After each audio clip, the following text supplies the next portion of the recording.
tak rasakno dadi wong pengangguran.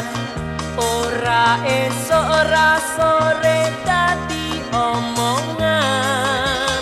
Etok-etok nglamar gawe dadi kasir. Tekan nggone jebul dikon dadi sopir. Yen tak pikir timbang dadi pengangguran, luwih becik dadi sopir pembangunan. Aku mulih kanthi rasa ayem tentrem, wis ditampa sesuk wiwit nyambut gawe. Jam 7 esuk aku wis nongkrong no kantor. Pak Mandor ngajak aku ndeleng mobile.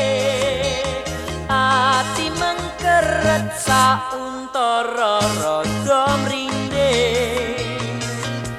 Jebule sing tak adepi mesin giling. Wah, mesin giling kae lho. Sing dienggo ngratake dalan kae. Awake lagi apes, Rek. Tak kira dadi supir direktur ngono. Ora ngertine yen dikon dadi supir mesin giling. Waduh. Mengko yen ketemu pacarku, Rek, aku ora kondo apa. Wis ben lah. Timbang dadi pengangguran. Lumayan. Yen tak pikir timbang dadi pengangguran, luwih becik dadi sopir pembangunan. Aku mulih kanthi rasa ayem tentrem, wis ditampa sesuk wiwit nyambut gawe.